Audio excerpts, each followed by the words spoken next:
What's good, YouTube? It's your boy Retro, and I'm back with another video. Welcome to the Chaos Theory podcast. Now, I have been playing this shit for a long time. I've just wanted to shoot for such a long time.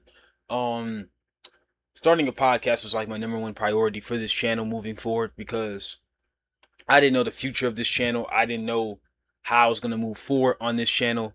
But truth be told, bro, this is the perfect way to do it. Just combining every bit of our content put together. Um, the consistency on these podcasts will be a little iffy. The editing process is gonna be kind of long, lengthy, just like any other podcast that you see. I mean, you see the Joe Rogan podcast, you see a lot of red pill podcasts. It's just like any other podcast that you see, right? It's gonna have a lengthy process. It's not gonna be live. Maybe it will at some point. I don't know. Um, but Chaos Theory is gonna consist of wrestling. It's gonna consist of crime. Not that much politics. I don't really like politics that much. It's gonna consist of everything that you guys request. I mean, if you have anything in mind, like gaming and stuff like that, which I have a gaming channel, link will be in bio or description. I mean, um, pin it in my Discord, which I will also be linking in my description. And yeah, thank you guys for supporting the channel. Thank you guys for supporting anything, any project that I have going on in the future. The Random Rants thing, it went nuts. Um and yeah, man, we're just gonna have fun. We're gonna yap about King and Queen of the Ring in this podcast and any other wrestling tragedies that I don't really agree with. And yeah, bro, let's just get straight into it. Okay, we are going to start off by talking about Javon Evans versus Jey Uso that's gonna come up on Friday. This is obviously the semifinals for King of the Ring.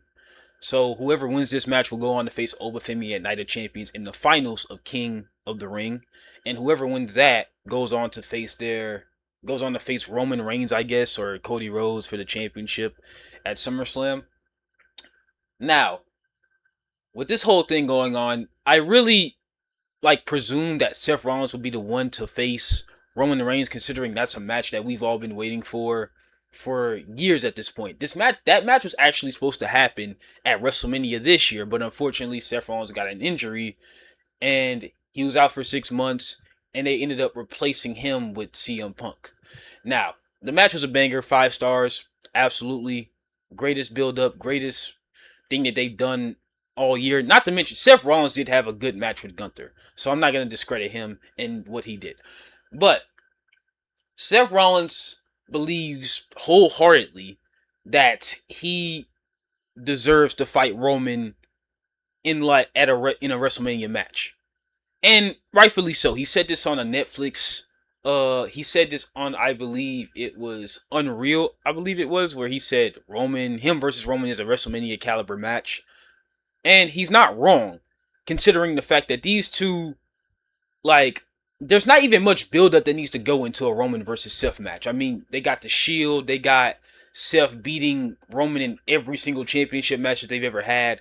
Roman beating Seth in matches that were just like impromptu and had nothing on the line. It's a back and forth story, right? It's always been about those two. And I feel like that match definitely would be a SummerSlam caliber match, a main event caliber match, but I feel like WWE is going to prolong it a lot longer than it should be. But back to the King of the Ring stuff. So obviously you guys seen the Fatal 4-Way on Monday Night Raw with Seth Rollins, Tala Tonga, Javon Evans, and Ricky Saints, right? Which was overall like one of the best TV matches this year. Um, they had a great selection of opponents in that match. And I am glad Javon Evans came out with the win, especially with that crazy ending. And I'm glad Seth Rollins showed respect to Javon Evans. Um, Now Javon Evans, obviously, if y'all followed this man's career in WWE from like day one, you know that this guy has the worst luck when it comes to championship matches. I mean, we can go to the North American Championship, the NXT Championship, the Tag Team Championships, hell, even the Heritage Cup Championship, which is not even really showcased anymore. Like, This guy has the worst luck. And I don't know if y'all remember if I told y'all this, right? I think Javon Evans should have beat Obafemi for the NXT Championship on that Tuesday, and which is one of Javon Evans' last matches in NXT, right?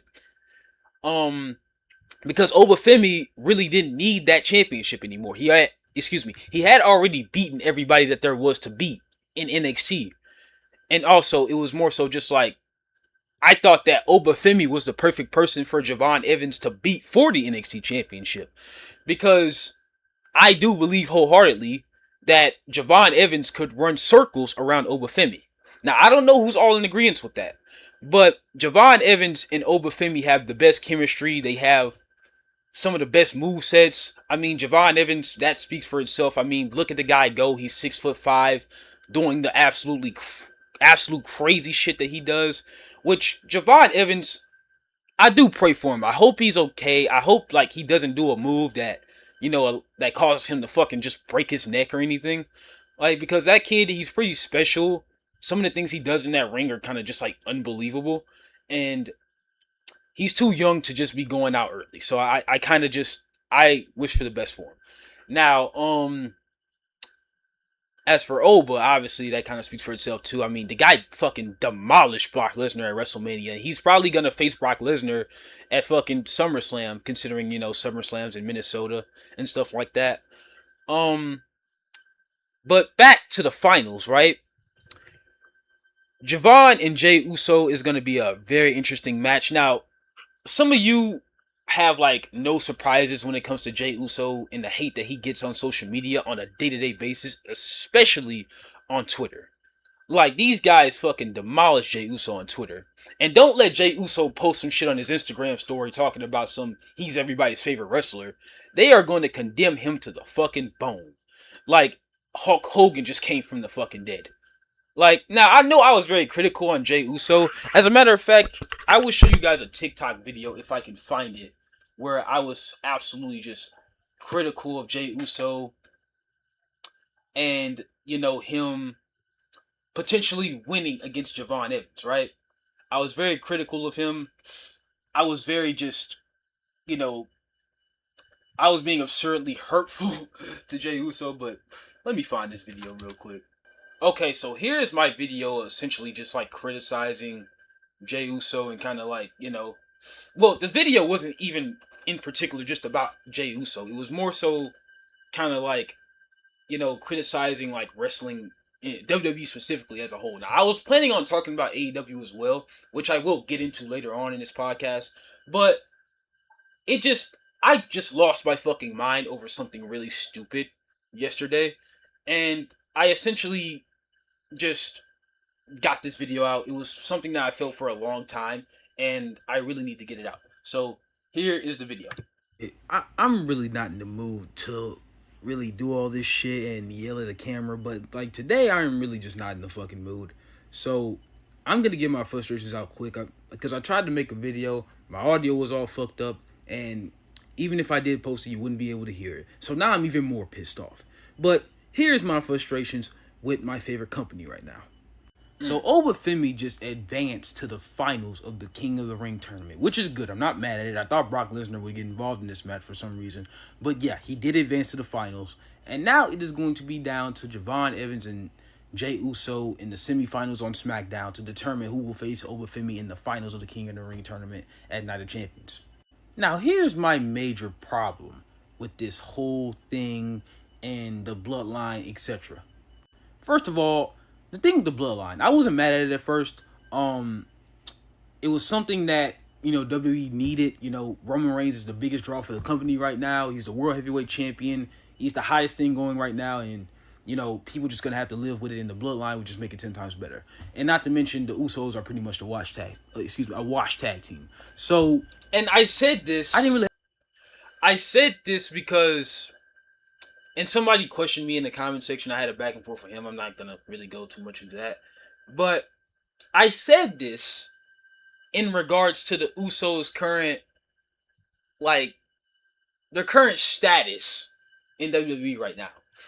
And, they're under Roman Reigns' wing again. They're their last tag team championship run was pretty iffy. It wasn't like it was like they really didn't give a damn about the division anymore.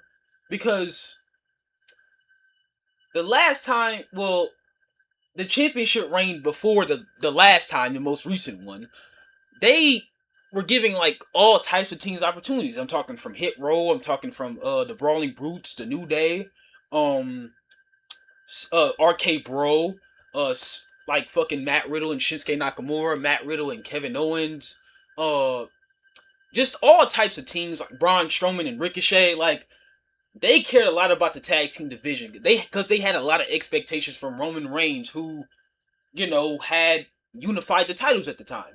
And he had a pretty lengthy run. I mean, he held the championship for 1,000 days. But the Usos, it's more so like they don't really care about elevating anything anymore like they used to. They only care about being under Roman's his wing. And with that mindset, like, well, to be fair, the World Tag Team titles have already been devalued to a point where the Usos were fighting Logan Paul with the Vision and I Show Speed. And I had assumed it was a smart move from them to kind of just like be under Roman's wing again. Because like it's the best thing for WWE right now. They need ratings, they need to regress a little bit to get themselves back on track to where they need to be.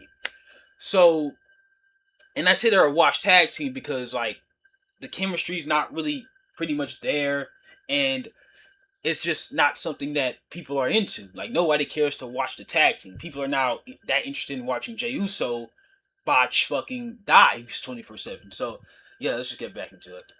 I have a problem with it, but it's just the way they're carrying everything. Jacob Fatu is not a part of it. It's too much regressing that nobody really cares for. And now we are stuck thinking that Jey Uso is probably gonna beat Javon Evans on SmackDown. Now let me give y'all a harsh truth that nobody is gonna fucking say. Jey Uso is not championship material. He's not. And I don't even know why we're even still having discussions like this. There is a reason that he lost his championship to Gunther with a month of holding it. There's a reason that he kicked off the show on Saturday WrestleMania last year. There's a reason that he has only had 2 defenses with that title when he had it.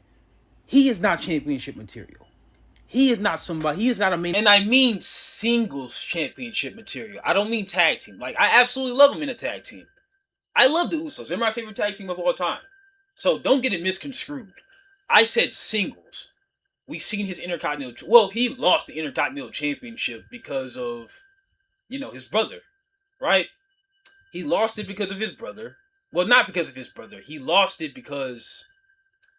Well, technically it is because of his brother. I mean, I'm talking about Solo Sikoa, obviously, because at the time they were building like the OG Bloodline versus Bloodline 2.0 when Jacob Fatu was obviously with, Solo, right? And so that's kind of...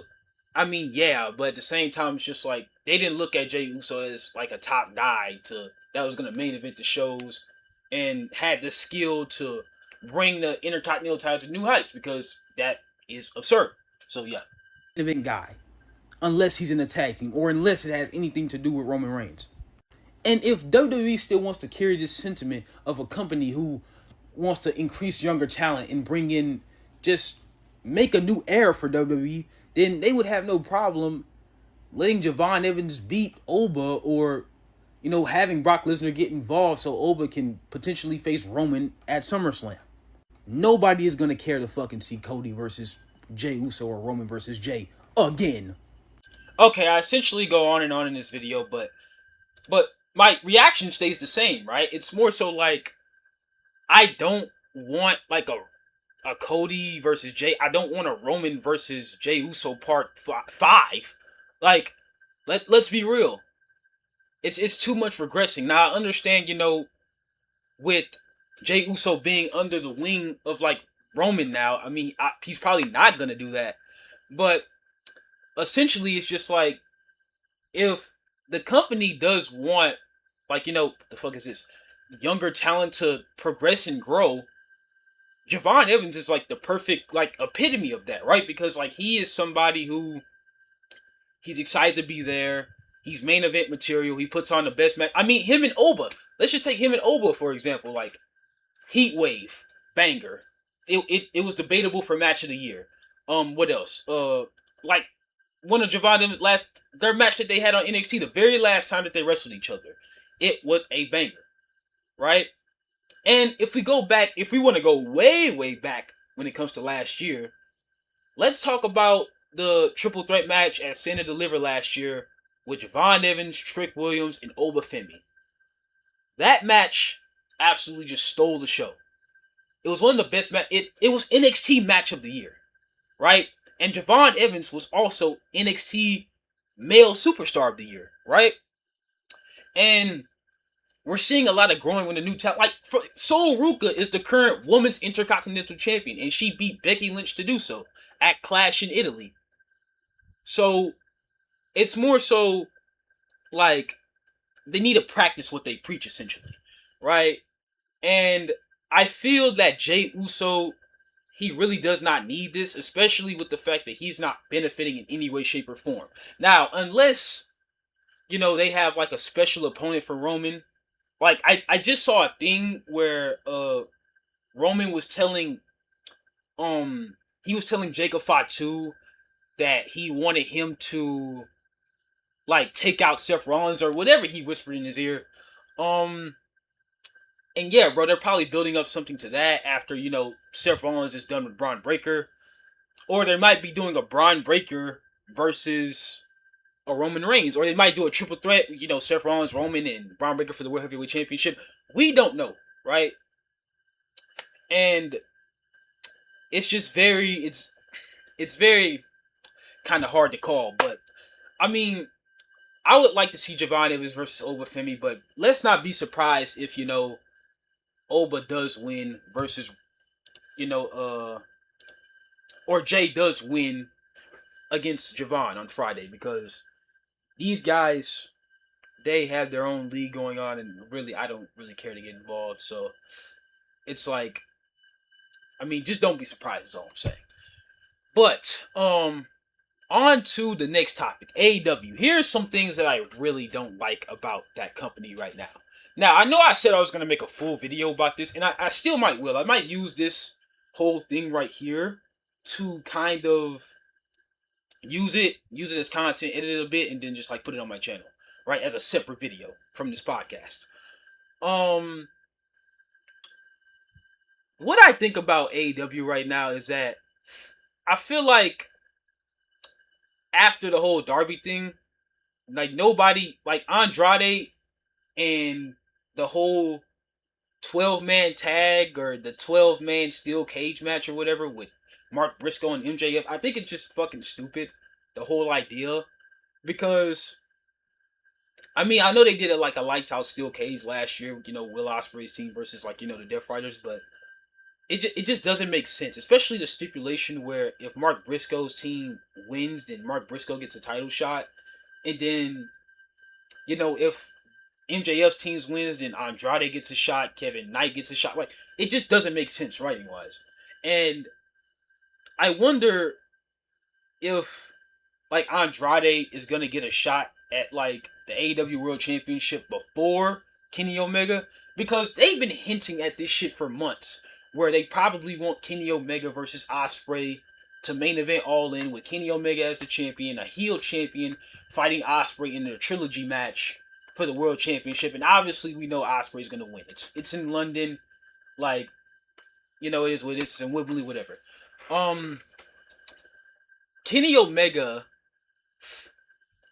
like what are we doing with him? Like, when he has Zack Sabre Jr. at Forbidden Door, right? And that story is kind of just like a stepping stone for Kenny to see if he's still one of the best in the world. He still is, granted. I mean, the guy puts on phenomenal. He put on a phenomenal match with Swerve Strickland this year. He put on a phenomenal match with MJF. And I believe that he has the highest rated match from like Dave Meltzer, like a 7-star match with Okada in 2 out of 3 falls. Love the match, by the way. One of the greatest matches I've ever seen. Um, and yeah, bro, they're just trying to like create a storyline for him. But my argument with All In London is that like who would be the perfect opponent for Osprey? Because we all know Will Osprey is gonna beat Swerve Strickland at Forbidden Door to go on to face um for the face whoever for the World Heavyweight Championship.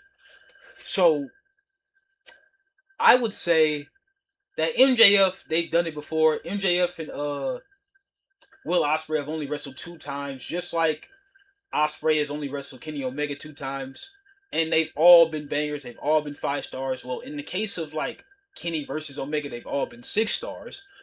Um,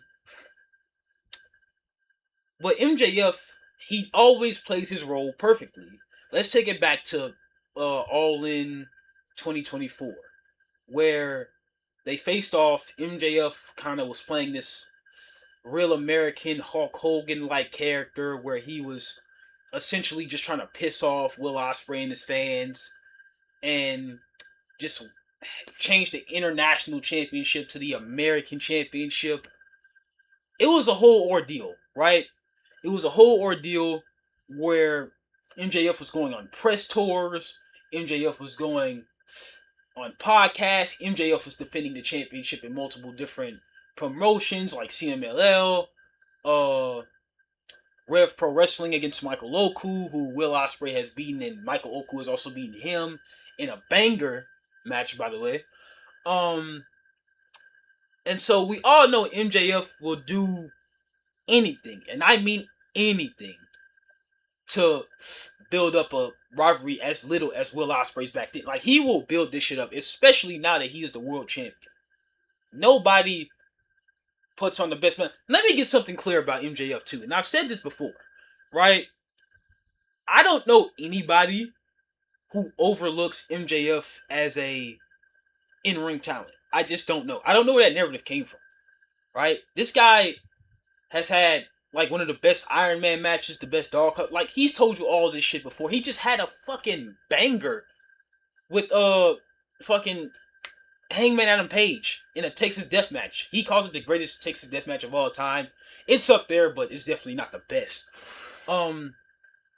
So I definitely don't believe that anybody's overlooking his in-ring ability all because like he's like the GOAT at talking at all, right? So I do believe that him versus Will Ospreay 3 will indeed be a banger and the story will be a banger, but I'm definitely not saying that Will Ospreay versus Kenny wouldn't be a good story either, especially if like one's a heel and one's not.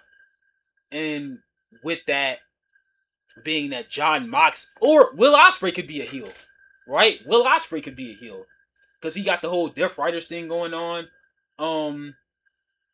Him and John Moxley are not really falling apart like that anymore. So, I mean, yeah, it's a good thing, right? Considering, you want to get that title off of him as much as possible, and it's a storybook ending for your whole spiel about wanting to prove that you're the best in the world. So that's kind of my opinion on that. So I hope they know what they're doing in terms of that stuff. But here's something that I wanted to talk about when it comes to NXT, right? And I talked about this before. I really don't know. Like, I feel like NXT does need to bring back certain talent. Like Johnny Gargano, if they're gonna have this guy fucking sitting, like, and looking at a wall 24/7, laying down, face to face in fucking obscurity, then like they have to put him back in NXT or fucking release him and bring him to AEW where he's gonna get treated fairly, like the professional wrestler that he is. Like, this is Johnny Wrestling we're talking about.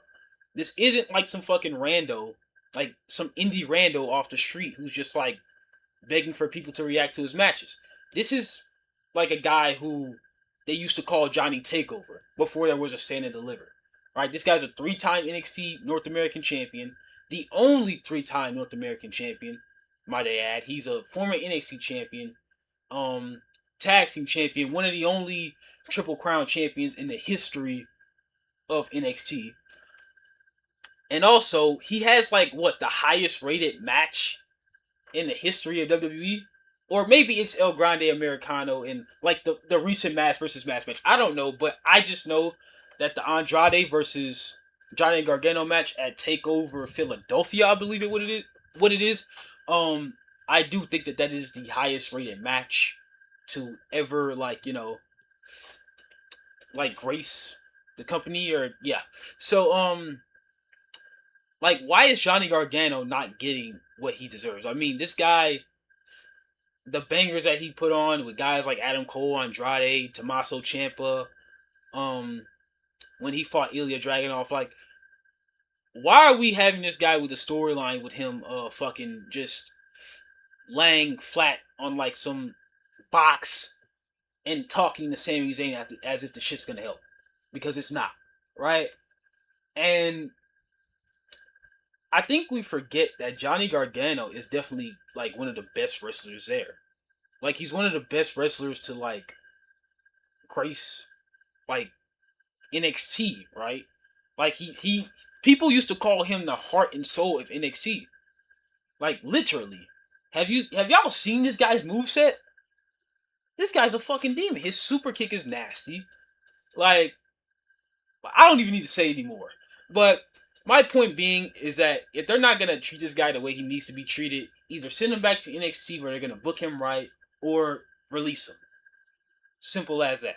But that's all I really got to say on that topic. Now let's talk about AAA, right? AAA, it's really special what they're doing right now. I like all the people who are producing the matches and producing the company. I like how they announced how you know, Rey Mysterio was the general manager for AAA, all whilst being, whilst being an active competitor for WWE. And I feel like that AAA, I'm not gonna say they shouldn't be their own company right now because like they were going nowhere by themselves, to be honest. Like I mean they had Kenny Omega there being a champion for like what 800 days or 700, 600 days, whatever. And Vikingo couldn't do all he could. I mean he was wrestling for different promotions, trying to promote AAA, it didn't work. Um And I feel like AAA hasn't got this much notoriety in a while, especially now that El Grande Americano, the OG El Grande Americano, like did that match, right? Because that was the best thing that happened to a company in a while. And I have said this before, I say it again. Chad Gable is most definitely one of the best, if not the best wrestler in the world. Best technician, best character work, best gimmick. Like that guy is one of the most underrated, gifted talents in the company right now. And I definitely think, and I've said this before about Ludwig, I definitely think that he needed that gimmick a lot more than Chad Gable because Chad Gable was already a pretty much established, underrated, one of the best technicians in the company by far, right? He didn't need that gimmick. Nobody really cared. But Ludwig, no matter what he did, Ludwig was always somebody, even when he went solo, might I add, he was always looked at as Gunther's lackey, no matter what he did. No matter how much he would accomplish, no matter how many great matches that he would have put on, he was always looked at as a lackey for Gunther, right? And they're close friends in real life. I'm not disputing that. You know what I'm saying? They're both special talents. But Ludwig has never got this much, has never done in ring work or work as a character in general. This is some of his best work. He's getting over in Mexico. I know how much he loves Mexico. He he bagged a Mexican baddie. Like she is bad. Like she is bad. Like bro, this guy's charisma is off the charts. Off the charts. Like you can't deny it. And I would say that this guy, this is the best. This is the best thing that's ever happened to him in his whole career. So I definitely think that he needs this gimmick more than Chad Gable.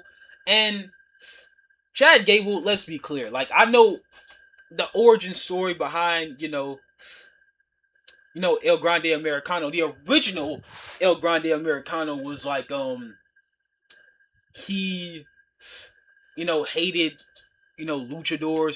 He wanted to figure out a way to be luchadors. I mean, he was losing to Penta, he was losing to Rey Mysterio, he was losing to Dragon Lee. Um and he had bangers with all of these people, might I add. Like he had like Penta made his debut against Chad Gable, and those guys tore the fucking house down. Like, let's be real here. Like, this guy, he needs a world championship run at some point in his career before he retires, before anything. Right? That's just my personal opinion. Y'all can comment down below. The fuck was that? My fucking screen went black. But yeah, that guy deserves some type of like some championship run at some point. Now, people were debating if Chad Gable should have been the one to beat Gunther. So this is definitely. I hope Chad Gable does get a respective run this time. Now, do I rock with this theme song? Hell no. I think that shit kind of trash. But god damn, I was feeling in my foot. But yeah, the next topic. Let's talk about where Drew McIntyre is. Right. I feel like Drew McIntyre. I heard that he's somewhere in Hollywood right now. Apparently, this is just what I heard. Um, and he's not gonna be back anytime soon. Now, the discussion that I want to have on this is that either he should come back as a heel or a babyface. Now, we all know how good Drew McIntyre is when it comes to storytelling, when it comes to promos, when it comes to rivalries, in ring work. I mean, look what he did with CM Punk. Like, that was one of the best storylines of that year in 2024. And I believe it was match of the year for ESPN, if I'm not mistaken. And feud of the year. But Drew McIntyre, I feel like, him going babyface is like the best thing for him right now. Like, he is. I don't want to say he's a better, like, in ring worker as a. No, that's bullshit. I don't want to say he does better as a babyface because, like, when he was a babyface, like, this guy was, like, losing championship match after championship match after championship match. Like, he tried to challenge for the U.S. Championship, it didn't work. He tried to challenge for the Intercontinental Championship, it didn't work. The WWE Championship, it didn't work. The Undisputed Championship, it didn't work. Like, this guy, like, the broken dreams were remaining broken, right? So, I mean, maybe if he goes babyface again and, beats somebody like a heel Roman Reigns eventually when he, stops pretending to be like, a baby face and that he cares about the business and the fans. Like, we will at some point see Roman Reigns go heel again because they need it desperately. And like I feel like Drew McIntyre, he would have the best.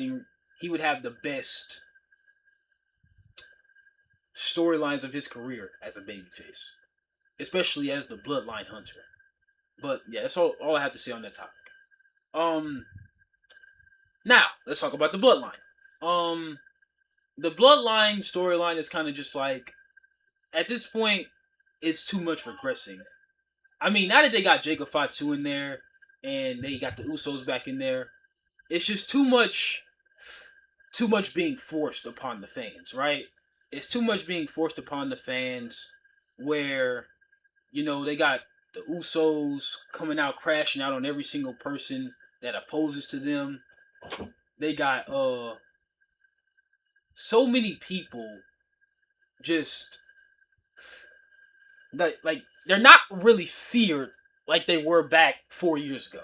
If y'all understand what I'm saying. Like, they're not a group where, like, they're very predictable now. Like, everybody knows who they're gonna go after. Everybody knows that certain opponents Roman can't beat by himself. Everybody knows that, the Bloodline, they're a lot lesser now. And nobody is really caring to, like, regress because, like, it's the same old bullcrap. I mean, we all know this story's not going to last long because WWE can only do the regressing for so long with so many storylines. And so, when it comes to the Bloodline, I mean, The only difference is Roman's showing up a lot more. He goes by a different nickname, and he has a different title now that requires him to. I'm not gonna say defend it more often, but it requires him to uphold the standards that the championship, was made to, like, how do I say this?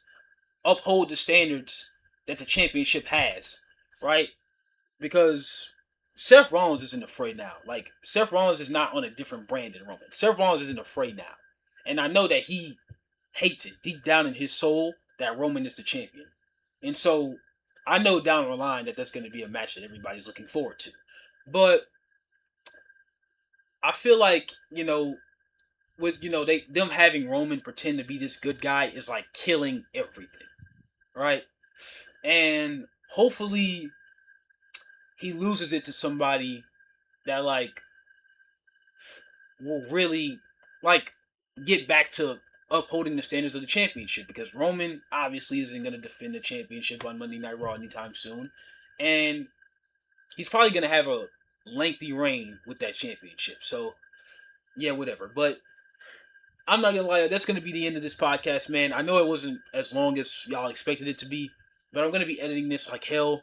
Um, and I believe I want to say that the next podcast is good. Podcast is gonna be a lot longer than the next one. But I appreciate you guys. Thank you guys for tuning into the first episode of Chaos Theory. It's been your boy Retro, and I'll see you guys on the other side. Peace.